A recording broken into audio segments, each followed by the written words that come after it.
Ya, silakan Bu. Waalaikumsalam warahmatullahi wabarakatuh. Ada mic-nya Mas, sebentar Bu. Assalamualaikum warahmatullahi wabarakatuh. Waalaikumsalam. Ustaz mau tanya, bagaimana sikap kita dan apakah kita turut berdosa apabila kita ada teman yang berhibah kepada kita, tapi kita Ada teman yang apa? membicarakan teman yang lain, tapi kita tidak merespon, Ustaz. Bagaimana, Ustaz? Ya, jadi para ulama berkata, apa hukum mendengarkan majelis ghibah? Kalau kita di majelis ghibah, kita ikut berlezat-lezat mendengar majelis ghibah tersebut, maka hukumnya kita sama dengan sedang berghibah. Tidak ada bedanya. Ada 2 orang, 3 orang ceritain si fulan, kita oh gitu, senyum-senyum, sama itu. Berarti dosanya sama. Tapi kalau kita mengingkari, kita tegur, jangan ukhti ini ghibah. Saya enggak mampu tegur Ustaz, enggak enak pakai sudah, dia lagi ghibah, kita bilang astagfirullah, astagfirullah, astagfirullah misalnya. Lagi ghibah, kita baca Quran sehingga kita terlalaikan tidak mendengar pembicaraan tersebut, maka selamat.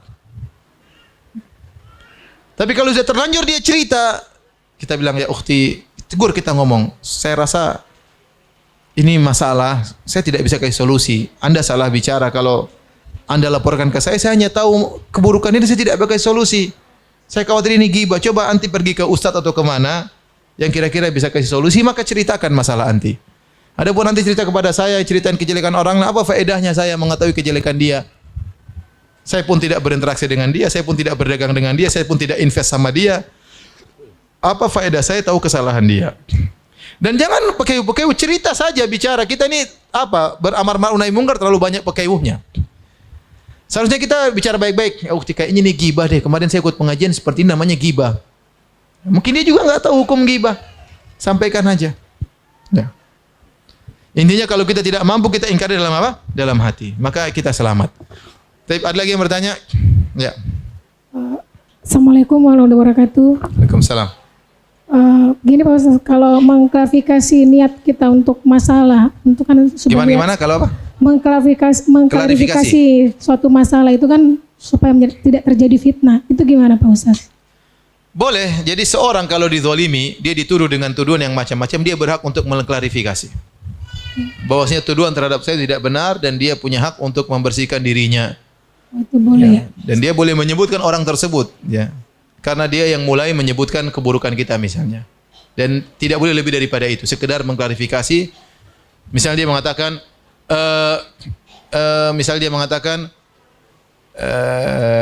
misalnya Ummu Ibrahim adalah seorang wanita misalnya yang begini-begini misalnya, maka Ummu Ibrahim berhak membantah. Ya, saya tidak demikian, ini buktinya, apa yang dituduhkan pada saya tidak benar, tidak benar. Jangan bilang justru dia yang pencuri, jangan. Enggak usah. Enggak usah, cukup kita membantah apa? Tuduhan kita sudah selesai. Enggak usah berlebihan.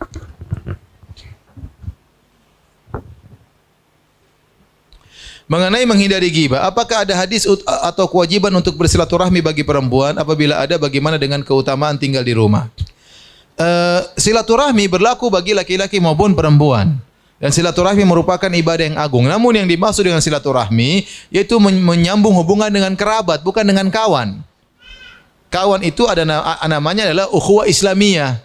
Yang dimaksud silaturahmi itu menyambung hubungan dengan bapak, dengan ibu, dengan saudara-saudara kandung, dengan ponakan-ponakan, dengan om-om dan tante-tante, sepupu-sepupu, itulah silaturahmi.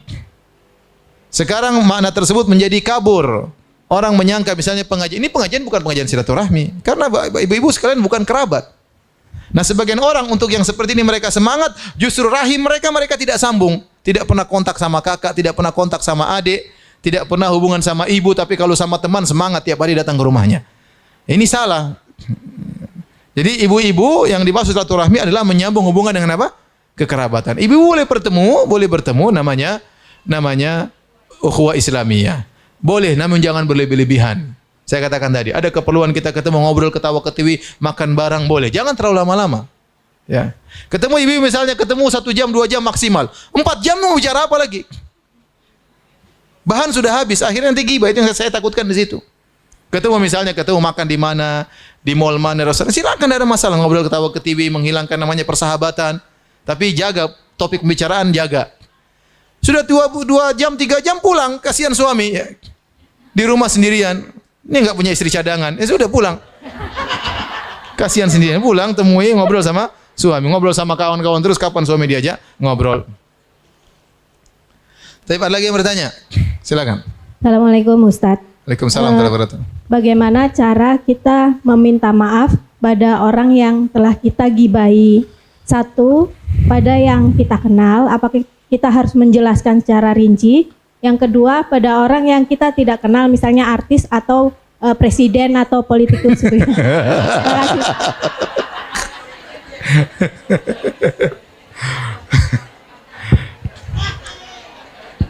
Ibu-ibu ya. Jadi orang yang kita gibahi ada khilaf masalah ini. Ada yang mengatakan apapun terjadi kita harus minta dihalalkan kepada dia. Ya. Ada yang mengatakan tidak, ditinjau dua kondisi. Ini pendapat yang lebih kuat. Ini pendapat yang Shalih Ibnu Qayyim rahimahullahu taala. Kita menggibahi orang ada dua kemungkinan. Kemungkinan pertama, orang tersebut tahu kalau kita sudah menggibah dia. Maka wajib bagi kita untuk minta dia menghalalkan. Tidak ada cara lain. Dia tidak tahu si anti menggibah dia. Ya sudah sampai kepada telinganya, anti menceritakan kejelekan dia. Mau tidak mau anti harus datang, minta dia maafkan, kasih hadiah misalnya, kasih muqaddimah, ya, bahwa gimana, kemudian datang minta maaf. Yang kedua, dia tidak tahu kalau kita menggibah dia. Kalau dia tidak tahu kita menggibah dia, maka pendapat yang benar tidak usah kita lapor-lapor. Bisa jadi terjadi perang dunia ya. Jadi enggak perlu kita lapor, cukup kita perbaiki nama baiknya, kita puji-puji dia di majelis yang biasanya kita menjelek-jelekan dia. Atau kita mendoakan dia agar diampuni dan sebagaimana kita juga diampuni. Tapi kalau sudah ketahuan kita menggibah dia, harus kita minta maaf sama dia. Saya baru baca kemarin kisah guru saya Syekh Abdul Razak hafizahullah taala. Syekh Abdul Razak ini orang yang tidak pernah saya dengar dia menggibah seorang pun seumur hidup saya bergaul sama dia. Tidak pernah menceritakan kejelekan seorang pun. Kalau saya bertahun-tahun sama beliau. Saya belum bisa meniru beliau. Tapi beliau mengajar saya S1, beliau mengajar saya S2, beliau mengajar saya S3 dan sering saya safar sama beliau, tidak pernah sekalipun dia menceritakan kejelekan orang lain. Dan itu bagi saya itu suatu keajaiban, ya. Ya. Saya baru baca kemarin cerita suatu hari ada seorang murid yang cerita tentang dia di angkatan yang lain. Jadi Syekh mengajar kemudian dia absen. Dia absen kemudian dia tanya, "Mana si fulan?" Si fulan tidak datang. Namanya fulan Sam. Sam itu artinya tidur, puasa. Waktu itu kalau enggak salah bulan Ramadan. Misalnya namanya Muhammad Sam, yaitu Muhammad yang puasa. Maka waktu tidak hadir, Syekh mungkin bercanda. Syekh mengatakan Muhammad pun Som puasa, kemudian dia letih, kemudian dia ketiduran, kemudian tidak ke kelas. Orang pada tertawa. Setelah itu subhanallah kemudian dia sadar. Bahwasanya ucapan tersebut adalah ucapan ghibah. Nah, dia bercanda aja. Beliau cuma mengatakan dia puasa, tidur, kecapean, kemudian tidak datang ke kelas. Akhirnya besoknya pas orang itu datang, Syekh datang kepada muridnya tersebut. Dia bilang, "Maaf muridku, kemarin saya gibah kamu, saya bilang gini-gini, saya minta maaf." Kata muridnya, "Oh, enggak apa-apa, saya enggak apa-apa." "Enggak, saya pingin kok." Enggak apa-apa. Bagi dia biasa, tapi bagi Syekh itu bukan biasa. Sampai kemudian Syekh bawakan hadiah, bawakan buku yang banyak. "Saya harap kamu memaafkan saya. Saya harap kamu." Sudah sih, saya sudah maafkan, tapi subhanallah. Itu kenapa? Karena dia tidak biasa gibah, sehingga sedikit saja ada salah ngomong, sinyalnya bunyi. Kita ini terlalu sering gibah sehingga udah hal biasa. Sinyalnya udah mati. Harusnya kita baper kalau masalah gibah. Ini gibah, ini baper. Masalah gibah enggak ada bapernya. Hilang perasaan kita. Mau ngomong ini, ngomong anu, ngomongin suami, ngomongin istri orang, ngomong semua. Subhanallah, semuanya tercatat. Jadi kita yang menyesal pada hari kiamat kelak. Taib, ada lagi yang bertanya? Silakan. Assalamualaikum Ustadz. Waalaikumsalam. Ada titipan pertanyaan di Instagram.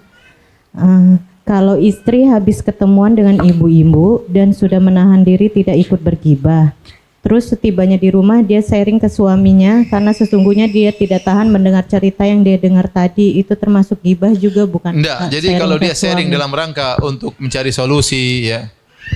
Suaminya mungkin nasihat, "Mas tadi saya ke sana orang pada gibah semua," enggak ada masalah. Yang penting tujuannya bukan untuk menjelek-jelekan yang lain, tapi untuk cari apa? Solusi. Tidak perlu dia sebutkan berita gibahnya, enggak. Dia cuma cerita tentang kondisi. Saya tadi ke sana ternyata banyak ibu yang ngurumpi Mas, saya bagaimana Mas? Ya, nanti Mas saya kasih solusi, sudah kamu nasihati atau kamu enggak usah lagi ngobrol sama mereka, itu enggak ada masalah. Tapi kalau dia bilang, "Mas, tadi saya dengar ibu ini bilang gini, ibu ini bilang gini," itu namanya gibah juga. Nukil gibah namanya. Itu namanya manser gibah. Jangan.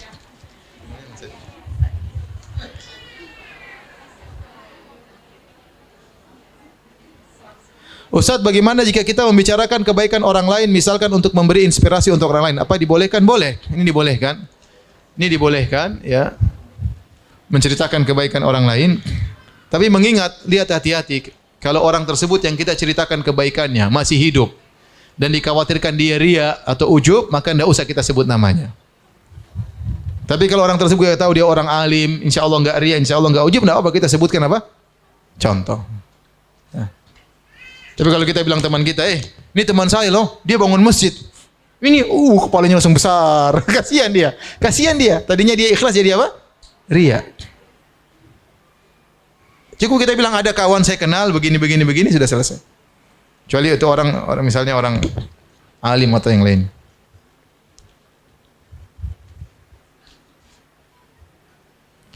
Ustadz mau tanya bagaimana kalau hanya membaca saja komentar di medsos? Kurang kerjaan baca komentar.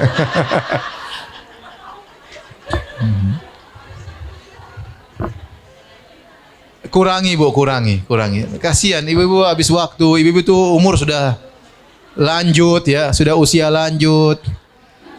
Ntar lagi udah keriput-keriput ya. Ntar lagi nenek-nenek, ntar lagi udah menopause ya, udah masih medsos terus, masih baca komentar orang, sudahlah. Baca sesekali, yang penting-penting enggak ada masalah. Waktu kita terbatas. Sudah berapa kali kita khatam? Coba tanya pada diri kita. Sudah berapa sedekah yang kita keluarkan? Coba tanya pada diri kita. Sudah berapa sekali kita menyenangkan hati ibu dan hati ayah kita? Coba kita renungkan. Sudah berapa rakaat kita sholat malam? Berapa rakaat sholat rawatib? Tanya pada diri, itu bekal kita semua di akhirat. Nah, kalau bekal kita masih sedikit, hanya kita tahu diri. Bukan sudah berapa berita yang kita baca, ya, ngapain? Berapa artis yang sudah kita kuliti misalnya, ngapain?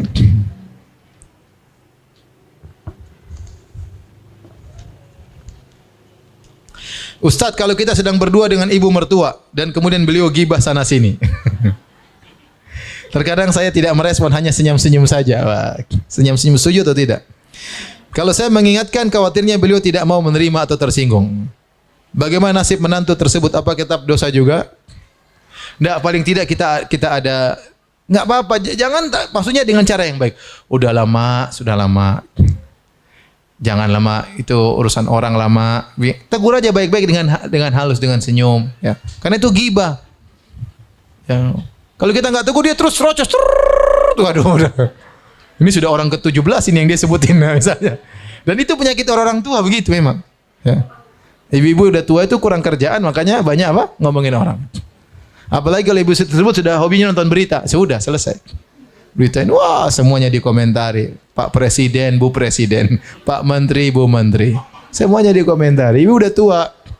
Kita bilang, komentar mama nggak ada manfaatnya. Intinya tegur dengan halus. Tegur dengan apa? Halus. Tetap harus ditegur dengan halus. Sudah lama, nggak usah sibukin kesalahan orang lama. Caranya lah, ibu bisa tahu tentang bagaimana sikap mertua. Jangan dibiarin, kasihan. Tapi demikian saja kitab Kafaratul Majlis. Subhanakallah bihamdik, asyhadu alla ilaha illa anta, astaghfiruka wa atubu ilaik. Assalamualaikum warahmatullahi wabarakatuh.